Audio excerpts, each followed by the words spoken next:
Indonesia. Jadi saya kira banyak hal yang memang kita bisa buka atau kita bisa wacanakan terkait soal M. Sangaji dalam ruang-ruang kepemudaan di Indonesia. Ketemu lagi dengan beta Bung Redi Walang Bacarita. Apapun ceritanya, yang penting bermanfaat. Kawan-kawan Walang Bacarita, kali ini beta dengan Bang Kamil Muni. Bang, apa kabar? Alhamdulillah baik. Siap. Alhamdulillah. Tapi abang baru datang dari kampung. Ya. Agak hitam sedikit. Agak hitam. Mandi air mancing terus. Air mancing terus. Iya. Sudah berapa bulan di sana, Bang? Pas penyerahan dokumen M. Sangaji di Kemensos itu bulan Desember ya. Desember. Sekitar 4-5 bulan ada ya. Oh, habis itu abang pulang? Ya, pulang. Oke, Bang, di Walang Bacarita ini. Siap. Teman-teman, tak kenal maka tadi sayang. Abang mungkin cerita dulu nama lengkapnya siapa, nama panggil tadi beta suka bocor. Oh, siap. Oke, tapi teman-teman kali ini bagaimana katong mau ke poin Bang Kamil sebagai anak muda Maluku yang hari ini memperjuangkan bagaimana agar ya kita doakan semua agar di tahun 2023 ini ayahanda kita, orang tua kita, guru kita, tokoh pemikir pergerakan pendiri bangsa M. Sangaji agar disahkan menjadi pahlawan nasional. Amin ya Allah. Namun kali ini katong bicara soal bagaimana keterlibatan sebelum sampai keterlibatan, artinya pra dan pasca keterlibatan M. Sangaji dalam dunia kepemudaan. Yep. Bang, tak kenal maka tadi sayang, maka abang kasih tahu dulu nama siapa, aktivitas apa, terus kira-kira begitu. Siap. Silakan Bang. Beta pung nama lengkap Muhammad Kamil Moni. Kebetulan profesinya ini sama dengan Bung Dula, sebenarnya kita ketemu ini advokat. Cuman memang advokat ini kan kita multifungsi. Iya. Bisa seniman, bisa politisi, ya, dan juga bisa mungkin sejarawan lagi coba-coba. Iya. Kira-kira itu Bung Dula. Siap. Jadi memang hampir sudah 3 tahun ini, ya karena lagi-lagi ini soal amanah dan tanggung jawab yang ketua harus selesaikan, maka memang untuk sementara, bukan pensiun dini sementara, istirahat sementara dari advokat. Profesi advokat, fokus untuk konsentrasi perjuangan M. Sangaji. Tapi satu lagi, abang belum lanjut ini penting. Ya. Abang Kamil ini dulu alumni Universitas Nasional ya. Siap. UNAS. Kampus Perjuangan juga. Perjuangan. Beta kenal untuk di situ, Bang. Bagaimana ceritanya tentang M. Sangaji keterlibatannya pra dan pasca dalam sampai masalah, artinya keterlibatan dalam masalah kepemudaan lah, kira-kira begitu. Silakan Bang. Ya, baik. Alhamdulillah, terima kasih. Sebenarnya M. Sangaji ini kan yang perlu bicara dari dia masa kecil ya, tapi mungkin sesuai request dari konteks kepemudaan beliau dari pra hingga pasca. Memang setelah beliau aktif di 1922 di Surabaya itu, setelah menanggalkan jabatannya sebagai Griffer Landrat, Panitera Pengadilan di Landrat Surabaya, beliau ini kemudian bertemu dan berinteraksi dengan tokoh-tokoh pergerakan nasional. Ya sebut saja Haji Agus Salim, Haji Umar Said Cokroaminoto, Suryo Pranoto, Abdul Muiz, dan sederet petinggi atau tokoh-tokoh pergerakan nasional yang berhimpun dalam wadah kolektif kolegial Syarikat Islam. Nah, pertemuan M. Sangaji dengan atau interaksi beliau dengan tokoh-tokoh ini kemudian yang merubah jati diri atau jalan hidup seorang Abdul Muthalib Sangaji. Lalu 1922 beliau kemudian aktif dalam pergerakan Syarikat Islam yang saat itu memang dia sudah, kalau saat ini berarti dia sudah mumpuni lah dari sisi organisasi atau partai penegak kebenaran untuk proses-proses menuju kemerdekaan. Nah, Pak Saudara atau teman-teman semua, beta mau sampaikan bahwa jadi 1922 keaktifan, 1923 itu M. Sangaji langsung sudah di Surabaya saat itu, kala itu beliau ini rupanya sudah mendirikan satu organisasi tapi yang sifatnya nasional, namanya National Indis Congress, itu di Surabaya.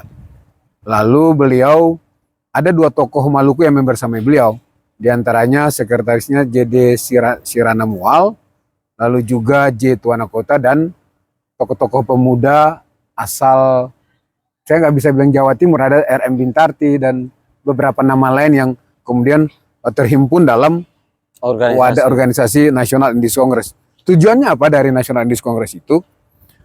Tentu tidak lain dan tak bukan bahwa ini adalah AM Sangaji saat itu melihat kondisi sosial politik kebangsaan saat itu tercerai-berai. Di mana banyak partai-partai yang beliau lihat tidak lagi, dia terpecah belah. Tidak lagi bicara soal nation state, tapi lebih sifatnya tidak merangkum secara satu visi misi kebangsaan. Itu yang mendorong AM Sangaji untuk mendirikan National Indis Congress gitu ya. Meskipun dalam perjalanan beliau kemudian menghimpun kekuatan itu lalu 1924 beliau aktif menulis di artikel-artikel koran-koran zaman Belanda saat itu, kayak semacam surat kabar neraca Bung Dula 1924 itu beliau dengan Tuan Cokro itu menulis soal beliau lakukan petisi. Dia dengan Pak Cokro Aminoto melakukan petisi atau rekes terhadap kenaikan pajak gula oleh Gubernur Jenderal Hindia Belanda. Itu. Jadi memang itu hal-hal. Jadi 23 beliau aktif di organisasi Nasional Indis Congress itu, lalu kemudian surat kabar beliau aktif menulis, dan kemudian dengan teman-teman pergerakan dengan kaum muda saat itu. Di 1925 ini AM Sangaji juga menjadi salah satu mentor politik di JIB. Teman-teman JIB itu saudara pasti kalau pernah belajar sejarah Bundula, JIB itu Jong Islamiten Bond. JIB. Nah, JIB ini sendiri adalah Kawah Chandra di Muka intelektual etik pribumi saat itu, yang memang mendapat pengajaran atau pendidikan politik kebangsaan dari senior-senior atau sesepuh di Syarikat Islam. Ya. Jadi memang saat itu di JIB sendiri itu ada mentor politiknya, ada yang memberikan semacam kuliah-kuliah umum atau diskursus kebangsaan. Jadi yang pemateri itu ada 3 di OSI. Memang beragam, tapi yang lebih spesifik itu lebih mendominasi itu Cokro, Salim, dan Sangaji. Nah, di JB sendiri kan kita tahu ada dalam lintasan sejarah peradaban bangsa, dia melahirkan banyak tokoh-tokoh muda. Bung Dula sebut saja, semisal kayak Muhammad Natsir, Mr. Muhammad Rum, Kasman Singgodimejo, Samsur Rizal yang pendiri Pemuda Muslim Indonesia dengan AM Sangaji di 1928 itu, di November 1928. Nah, mereka ini kemudian menjadi katakanlah tokoh-tokoh muda. Lalu hari ini kita maklumat ini menjadi pendiri bangsa gitu. Nah, mereka itu di 1925. Itu yang jadi kalau juga kita menyimak buku biografi dari nasionalisme Abdurrahman Baswedan gitu kan, beliau juga menulis itu, Bung Dula, bahwasanya pada tahun 1925 Abdurrahman Baswedan ini berindekos tinggal di rumah tokoh SI di Surabaya, Surawiono namanya. Nah, jadi ketika beliau indekos di situ, beliau itu sering bergabung, bukan sering ya, beliau bergabung dengan JIB, dengan Young Islamiten Bond di Surabaya itu, dan sering pula dalam uraian beliau di dalam buku biografinya bahwa pada tahun 1925 Abdurrahman Baswedan aktif dalam JIB dan sering mendapat uraian politik kebangsaan dari Cokro, Salim, dan Sangaji. Itu di 1925. Jadi saya kira nanti di 1926 lagi beliau juga memang ada di Yong Ambon itu di 1926 beliau mulai aktif di situ, nanti lebih intens di 1927 meskipun nggak bertahan lama.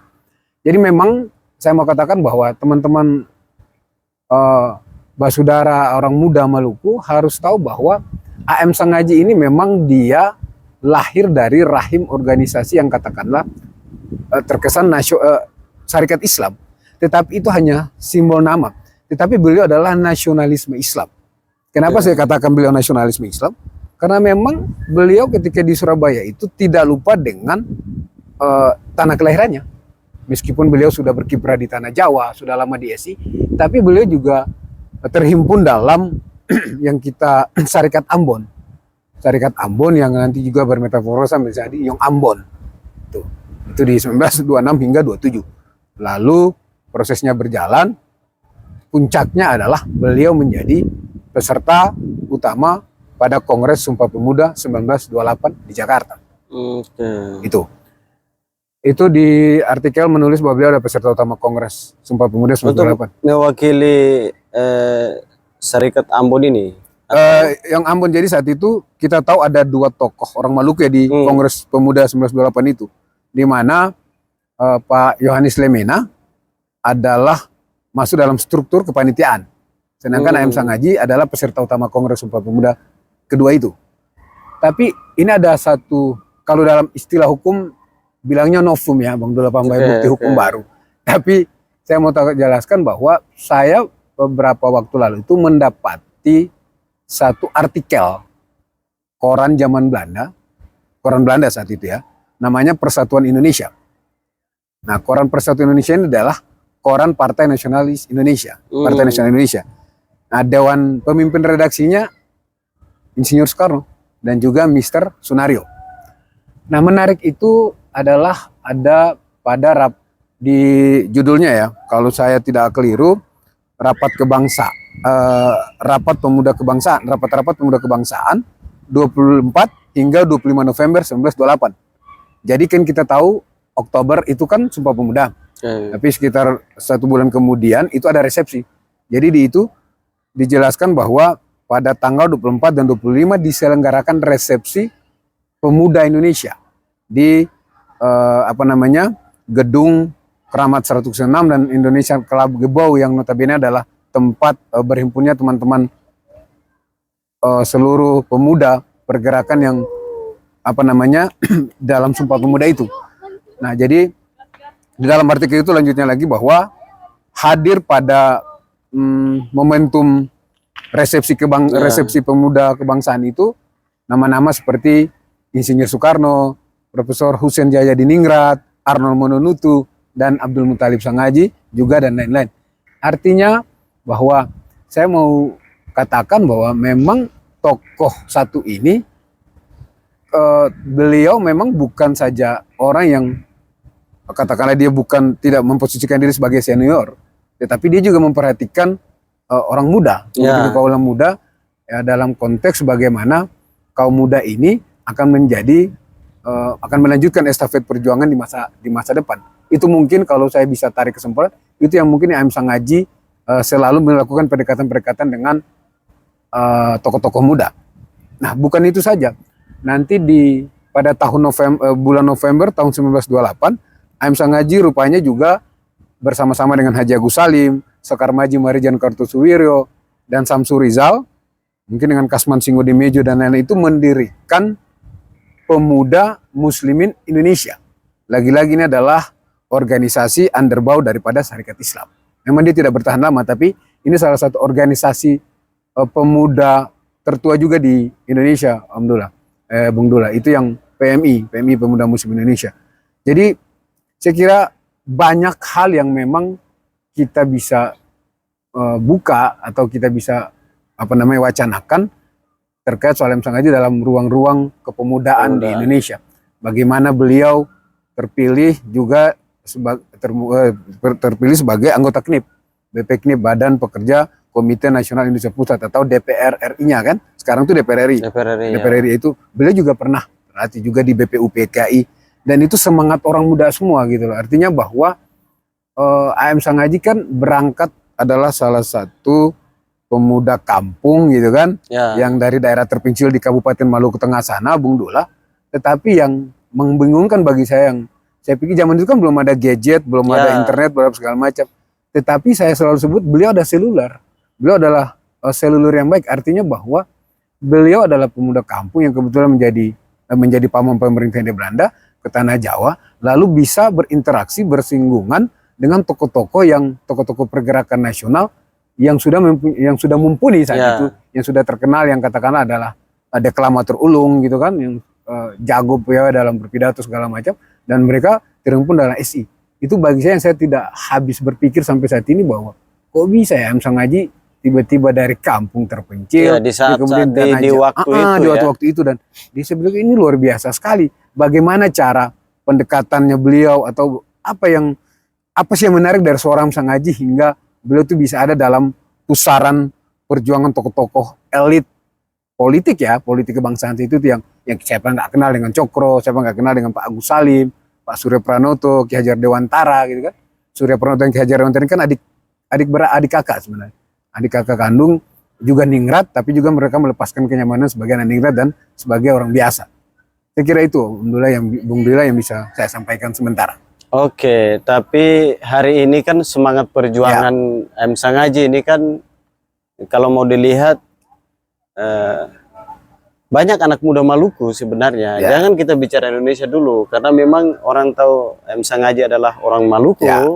Walaupun ekspansinya juga dalam berjuang, dia lama di Kalimantan Ya. sana, yang hari ini jadi IKN ya. Ya, IKN. IKN. Jadi sebenarnya semangat M. Sangaji ini hanya kalau beta lihat lebih banyak diadopsi oleh teman-teman dari Kalimantan Timur. Ya. Iya, kalau saya Ya, salah ya, ya. betul. Untuk ke Maluku secara umum ini semangat M. Sangaji ini belum hari ini mungkin jarang untuk semangat itu diambil. Karena bayangkan kalau Patimura kan orang kenal dengan ya sudah nggak usah kita cerita lah begitu. Tapi anak kampung ini datang ke Jakarta sebagai cerita tadi bisa kenal dengan para elit ini. Nah, apa kira-kira Bang semangat yang harus kita ambil dari bagaimana M. Sangaji sebagai seorang ningrat juga di kampungnya, tapi dia bisa lepaskan keningratannya dan dia mau berjuang begitu. Apa semangatnya? Sebelum dijawab Bang, di Walang Bacarita ini karena santai kita ngerokok dulu Bang. Oh siap, bisa ya. Sambil cerita. Oke. Namanya juga Walang. Siap. Tapi Bung Dula, saya sambil ngomong aja. Iya, siap. Ada yang menarik sebenarnya tadi, saya untung teringat. Jadi ini Bung Dula ini semacam kayak ngasih saya kode atau alarm. Jadi gini, saya tadi mau kembali soal IKN. Oke. IKN nah kita tahu IKN pusatnya adalah di Kabupaten PPU Penajem Pasar Utara dan juga Kutai Kartanegara ya. Sebelum saya ke sana, saya mau sampaikan bahwa di Kalimantan Timur itu, Bung Dula, rupanya M. Sangaji itu mencetak juga banyak kader. Oke. Kader orang muda gitu loh. Nah, siapa yang kader yang berhasil dicetak oleh M. Sangaji dan menjadi tokoh muda dan bahkan menjadi pejabat publik saat itu. Teman-teman nanti ketika saya sampaikan ini, teman-teman boleh googling lagi di internet, mencari mungkin kalau jika saya keliru. Tapi teman-teman bisa tahu namanya Abdul Muiz Hasan. Abdul Muiz Hasan ini adalah murid langsung seorang M. Sangaji. Dia adalah gubernur, salah satu gubernur kedua kalau tidak salah, Kalimantan Timur. Oke. Saya nggak tahu ya, mungkin saat ini lagi diusulkan juga oleh Pemprov Kaltim sebagai pahlawan nasional. Nanti teman-teman bisa buka di dalam sejarah kebangkitan nasional rakyat Kalimantan Timur atau dalam narasi-narasi di artikel atau di Google bisa lihat tuh siapa who is Abdul Muiz Hasan. Nah, kembali lagi ke nama-nama seperti Mahir Mahar atau Cili Kriwut. Dua tokoh ini, kenapa saya sebut? Dua tokoh ini mungkin terdengar asing ya. Tapi ternyata mereka ini adalah peletak dasar integrasinya mereka ke NKRI. Kenapa saya katakan demikian? Karena ada satu peristiwa di Kalimantan Timur, namanya peristiwa Sanga-Sanga itu, di mana bendera Belanda itu diturunkan. Jadi kayak di Surabaya itu kayak di Hotel The Orange gitu ya. Itu diturunkan dan itu atas perintah M. Sangaji. Mahir Mahar itu kemudian kalau saya tidak keliru lagi, maaf kalau tidak salah Cili Kriwut atau Mahir Mahar yang kemudian jadi gubernur lagi. Nah itu salah satu di antara kedua ini sudah jadi pahlawan nasional kalau saya tidak keliru. Nah mereka ini berguru katakanlah jalan atau satu fase perjuangan besar dengan M. Sangaji. Dengan satu fase perjuangan M. Sangaji. Dan mereka adalah tokoh. Artinya apa? Bahwa M. Sangaji berhasil mencetak kader-kader itu. Tadi saya juga, maaf agak lewat lagi, Pak Muhammad Natsir misalkan, itu adalah beliau juga mengakui bahwa beliau mendapat pengajaran politik kebangsaan dari seorang M. Sangaji dalam buku biografinya Pak Natsir, Mr. Muhammad Rum apalagi. Kita udah tahu lah jelas Mr. Muhammad Rum dalam proses perkenalannya dengan AM Sangaji di rumah The Grand Old Man Agus Salim di Tanah Tinggi. Dia dengan saat itu kalau tidak salah dia dengan Kasman Singgodimejo datang di satu acara pengajian kalau tidak salah di rumah Agus Salim. Ternyata ketika dia datang di rumah Agus Salim sudah ada Pak AM Sangaji. Lalu dia tahu Cokro gitu kan, tapi kaget beliau dibuat kedua tokoh muda ini dibuat terperangah ketika melihat bahwa Abdul Muthalib Sangaji ini adalah salah satu tokoh pemuda Maluku. Gitu loh. Kaget banget akhirnya. Jadi menurut keterangan Pak Mr. Muhammad Rum, mantan Perdana Menteri Indonesia itu, beliau menjelaskan bahwa Pak Sangaji itu kan dalam proses kesehariannya dress code-nya itu selalu rapi. Beliau selalu rapi, jas setelan dengan dasi, katakanlah beliau luar biasa lah. Terus tidak pernah berkepala terbuka. Jadi selalu memakai peci gitu. Ini yang saya bilang bahwa semangat orang muda seperti M. Sangaji ini yang harus terus kita gaungkan dia dalam rangka membumikan visi juga mengoperasionalkan misi para the founding fathers of the Republic kita gitu loh Bung Dula bahwasanya ya tanpa tokoh-tokoh ini, tanpa tokoh-tokoh pemuda M. Sangaji, Natsir dan Agus Salim, Cokro dan sebagainya, tentu kita tidak ada pada fase konsepsi kepemudaan hari ini. Meskipun harus jujur saya katakan, saya juga pernah menjadi pengurus DPP KNPI, tetapi saya juga miris melihat kondisi kepemudaan hari ini, di mana saya pikir bahwa sebenarnya kita harus satu. Karena kalau hari ini pemuda kita tercerai-berai dengan banyaknya faksi-faksi gitu kan, ini kan lucu. Padahal semangat Sumpah Pemuda, idealnya kan bukan itu. Idealnya kan berbangsa satu, ya kan bertumpah darah satu, bertanah air satu dan bahasa satu, bahasa Indonesia. Artinya bahwa ini harus terus menjadi stimulan kepada generasi muda bahwa segala perbedaan itu lumrah. Tetapi kita harus berada pada satu fase titik bahwa Indonesia menuju Indonesia Emas 2045 yang kita jawab. Dengan apa? Dengan kita harus menjaga marwah persatuan dan kesatuan, semangat Pancasila, ya kan? Itu harus terus kita gaungkan dalam sanubari kita. Karena jika itu tidak kita telurkan, tidak kita laksanakan, maka tentu itu menyalahi konsepsi atau konteks berbangsa dan bernegara yang telah diwariskan daripada para pendiri bangsa kita. Jadi karena memang terkotak-kotak ini juga berarti karena kurang literasi sih Bang. Iya.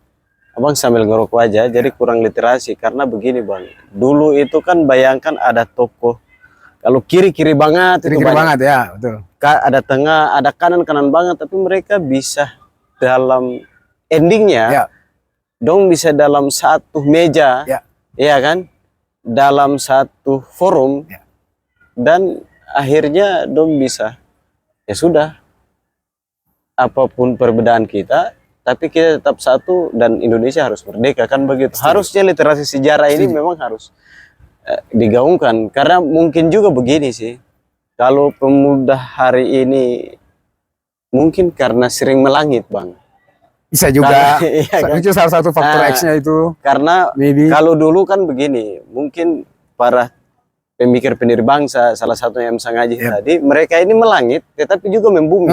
Ya. Begitu. Kalau hari ini kan pemudanya kalau membumi aja, melangit aja. Nah, yang ini yang parah. Jangan-jangan sampai kalau membumi terus jadi solusi bagi negeri ini, ya nggak ada masalah. Nggak ada masalah. Jangan membumi tapi tidak solusi. Bukan jadi solusi untuk negeri ini. Tapi membebani. Iya, jadi beban. Lalu turun ke bawah juga nggak bisa gitu kan. Akhirnya apa? Ujungnya jadi layang-layang kira-kira begitu. Dan dalam kesempatan ini beta mau bilang juga sebenarnya dari cerita tadi, memang harus teman-teman muda ini katong harus banyak baca literasi. Kaum tua ini kan kira-kira begitu. Kalau bahasanya Bang Kamil selalu bilang bahwa ya AM Sangaji adalah si jago tua, maka katong-katong ini adalah jago muda. Kan, kira-kira begitu. Nah, dan salah satu tugas jago muda adalah bagaimana membumikan pikiran-pikirannya kan kira-kira begitu. itu tadi kan kembali lagi Bung Dula bahwasanya AM Sangaji ini kan dalam rapat-rapat kepemudaan misalkan baik itu di internal SI kemudian di rapat-rapat apa itu kan terjadi perdebatan sengit dengan para elit politik pemuda ya. Tetapi beliau selalu dihadirkan untuk memberi kesejukan. Kenapa memberikan kesejukan? Jadi AM Sangaji adalah sosok mediator yang baik. Jadi ketika terjadi kebuntuan dalam proses-proses pengambilan keputusan atau proses pengambil kebijakan dalam satu konteks organisatoris, beliau selalu hadir untuk menjebatani sebagai mediator gitu loh. Sebagai mediator ya sekaligus beliau cara berpikirnya kan egaliter gitu lah ya.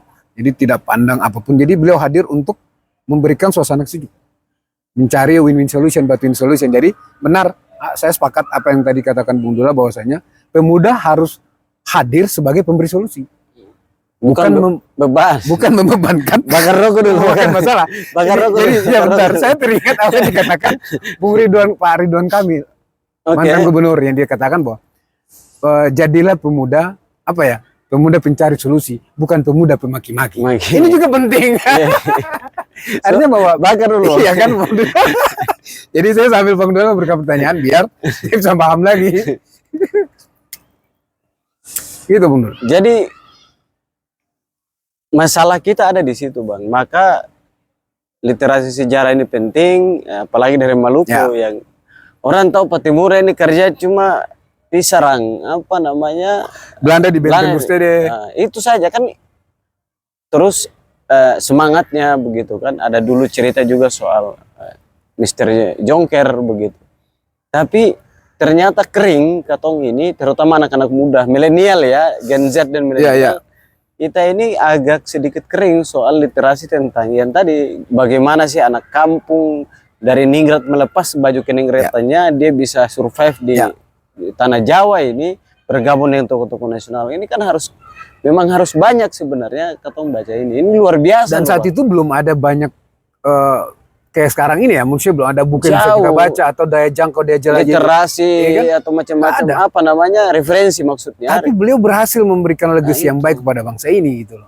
Nah ini sebenarnya memang mungkin dilihat sekilas dan diterima oleh teman-teman seperjuangannya di saat itu di tanah Jawa ini. Tapi kalau hari ini jadi problem kan, kita datang dari Maluku, kita mau dekat dengan teman-teman yang di luar dari Maluku, gabung dengan teman-teman dari Jawa, dari Sumatera, dari Kalimantan, di Batavia ini agak susah memang karena masalah faksi, masalah kepentingan dan lain sebagainya. Harusnya kita belajar dari salah satu contoh si jago tua ini bahwa bisa loh, kamu bisa datang di situ ngomong, kamu bisa diterima. Dan luar biasa, Pak. Dan pada endingnya orang muda AM Sangaji, pemuda dari kampung ini pada tahun 1930 mendapat kepercayaan melalui proses demokratisasi di alun-alun open bar gathering atau rapat akbar, semacam kongres atau munas hari ini, menjadi presiden partai, ketua umum Partai Syarikat Islam Indonesia. Nah, artinya bagi saya atau ketong pribadi, ini satu kebanggaan orang Maluku ya, dalam konteks yang positif bahwasanya anak kampung tadi, bahwa dia pernah menduduki atau mendapat jabatan politik prestisius, jabatan tertinggi. Bung Dula, saya mau sampaikan, pernah nggak sih dari zaman Orde Baru sampai ini orang Maluku pernah jadi ketua umum partai? Nggak usah partai, jadi menteri aja cuma hitung pakai jari, satu atau dua begitu. Kan? Nah, artinya apa? Bahwa sistem politik ketang. Jadi ketang itu teman-teman itu politik kepiting. Jadi maksudnya jangan sampai orang kemudian dia sedang berada di puncak, terus dengan segala cara tipu daya muslihat, fitnah, istirik dan kita turunkan dia gitu. Harusnya ini kita dukung gitu. Kita dukung dia supaya dia jadi kekeh, dia jadi perekat, dia jadi simbol. Jadi simbol yang baik buat kita gitu. Bahwasanya kita bangga punya orang muda yang hari ini duduk dalam kontes-kontes katakanlah wilayah-wilayah politik praktis, pengambil kebijakan, terus misal apapun itu sebenarnya harus kita dukung. Karena itu tadi saya bilang bahwasanya kalau kita tidak belajar dari sejarah, berarti kita akan mendapat ini akan menjadi distorsi. Like or dislike, ini butuh waktu. jika cara berpikir kita tidak kemudian katakanlah di stretching dengan hal-hal yang sifatnya sejarah untuk kita itu tadi, ya selesai. Ya kayak benar kata apa yang dikatakan oleh Cicero, ya kan, bahwasanya historia magistra vitae, sejarah adalah pesan daripada masa silam. Jadi teman-teman muda hari ini saya mau katakan bahwa teman-teman boleh apatis lah berpikir bahwa tidak pentinglah kita belajar sejarah masa lalu. Tetapi kita lupa bahwa akar nasionalisme sejarah atau peradaban di bangsa ini berawal dari proses-proses sejarah yang dimana didengungkan atau dilaksanakan hajat itu diamanahkan oleh AM Sanghaji CS. Nah ini penting gitu loh, momentum apa namanya kepemudaan, semangat kebersamaan, pluralisme dalam konteks apapun itu harusnya kita jaga. Kita harus bisa mampu bersaing atau menjawab tantangan Indonesia Emas 2045. Apa pesannya kepada teman-teman Walang Baca Cerita, Bang? Saya mau sebenarnya pesannya lazim lah ya Bung Dula, bahwasanya kalau Pak Soekarno mengatakan bahwa Indonesia tanpa Maluku bukanlah Indonesia misalkan. Nah, tapi konteks ini bukan saja untuk orang Maluku, bukan. Tapi saya mengatakan karena Walang Baca Cerita ini kan adalah deskripsi dari Walang itu semacam rumah kalau di tempat berteduh ya. Di tanah Jawa ini saungan. Kayak saung, kedai saung di Jawa Barat dan lain sebagainya. Jadi ini adalah tempat wadah orang muda. Kita jadikan seperti itu. Ya. Nah, artinya bahwa kita harus punya semangat Walang gitu. Jadi kita harus berteduh di Walang, di mana di Walang itu terkumpul banyak pemuda dengan banyak faksi cara berpikir. Tetapi punya satu konsensus bersama bahwasanya Indonesia itu harus dilihat dari kacamata kebinekaan. Nah, siapa harus menjadi motor penggerak, ya kan, mengapresiasi atau menggolkan semangat kebersamaan itu? Ya pemuda. Ya kan? Kalau bukan pemuda siapa lagi? Kita tahu bersama bahwa ketika Pak Karno dalam proses bingung untuk memproklamirkan, mendeklar Indonesia 17 Agustus, beliau diceluk oleh pemuda Tan Malaka dan lain-lain, Rengas Dengklok. Dan sebenarnya sudah dilakukan upacara kemerdekaan di situ. Tetapi itu katakanlah mungkin tidak dilihat oleh publik ya, dilihat publik, tapi kemudian ulang lagi di Jalan Pegangsaan Timur nomor 56 Jakarta. Narasi ini saya tahu dari mana? Saya dapat dari pidato kuliah umum seorang Mahfud MD ketika berkunjung di Maluku kemarin di Kota Ambon dalam rangka peringatan Sumpah Pemuda ke-95 di Ambon. Saya dapat narasi dari beliau. Gitu. Jadi ini penting. Jadi semangat orang muda dalam kondisi apapun, kita jangan tercerai-berai. Kita harus bersatu padu, menjaga kewibawaan, integritas NKRI dalam konteks kebinekaan melalui apa? Semangat persatuan kesatuan dan semangat idealisme Sumpah Pemuda tadi. Saya kira itu, Bung Dula. Baik, terima kasih. Siap. Bang Kamil, luar biasa. Siap. Nanti datang di Walang lagi, sehat-sehat terus. Itu aja dari Walang Baca Cerita, teman-teman. Semoga bermanfaat, karena penting ketika teman-teman bicara sejarah, kalau bermanfaat, sebarkan sebanyak-banyaknya. Kalau saya nggak ada manfaat, hapus saja. Siap. Karena kemanfaatan itu penting, karena kemanfaatan itu baik untuk kemaslahatan kita, bangsa dan negara serta agama. Sekian dari Walang Baca Cerita, sampai ketemu di konten-konten selanjutnya.